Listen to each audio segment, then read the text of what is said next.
shirkan jaraa'id oo saraakiisha ciidamada qalabka sida qaybta 27 ay ku qabteen taliska guutada shanaad ee ciidanka xoogga dalka Soomaaliyeed ayaa waxay kaga hadleen warar been abuur ah oo baraha bulshada lagu faafiyay kaasi oo ahaa in ciidanka xoogga dalka Soomaaliyeed ay ka qayb qaateen dagaal beeleedyo ka dhacay deegaanada waqooyiga gobolka Hiiraan.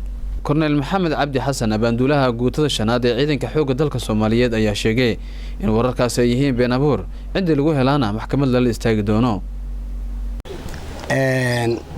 arrinkaas website-yadana waa ku aragnay idaacadahana qaar waa ka maqalnay balse waxaan ku sheegay ciidanka xoogga dalka Soomaaliyeed wuxuu mar walba u diyaar yahay in uu shacabkiisa taakuleeyo kaliya kuma eka in uu cadowga difaaco in uu ka xoro cadowga wixii taakuleeyna hiil iyo hoon inuu garab istaago.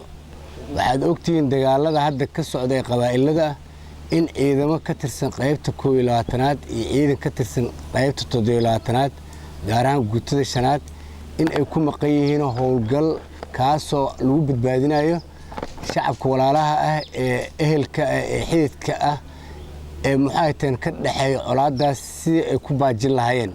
waan ogtiin guulaha ay ka soo hooyeen ayaga oo har iyo habeen u taagan dhaxanta roobka iyo kuleelkaas.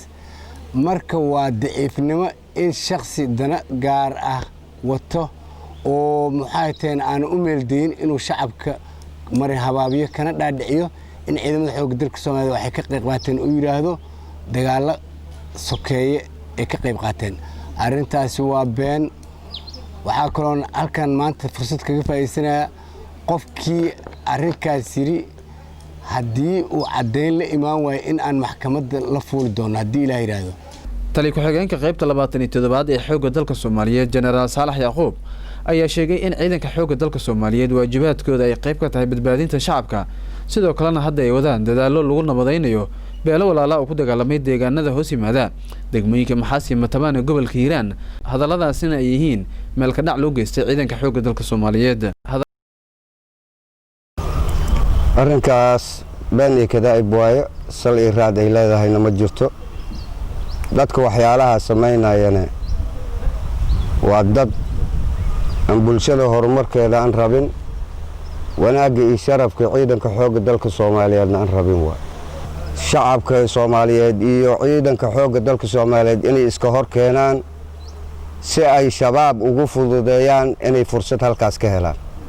marka nasiib darro ah in ciidanka meelna nabad ilaalin iyo heshiisiin iyo bulshada Soomaaliyeed inuu u adeego in aan juhdi badan ku bixinno meelna la yiraahdo muxuu ahaay bulshada ay laayeen waa ayaan darro.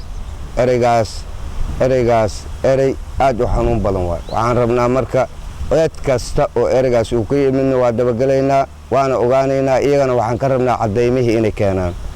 macdaalika shalay markay dagaalada dhacayeen gaadiidka qaybta 27aad ee guutadan ka tirsan nabad ilaalin ku maqnaa. waxa ka harayna dagaal ay ku jireen shabaab ay la dagaalamayeen. waxaan rabnaa marka in la kala saaro ma shabaabkii aan la dagaalamaynin yaa shacab noqdo oo ay dadkan u doodayaan mase shacab meel kale lagu laayaa jira cadeyntaas in la keenaa la rabaa. aniga oo abaanduulaha qaybta 27aad shalay dagaal ku jiri dad maxaabiis oo madax furasho ugu xiraay oo haddii ay lacagahaasi dhiibi waayaan in la dilo u xiraayaan soo furanayo maxaabiisi.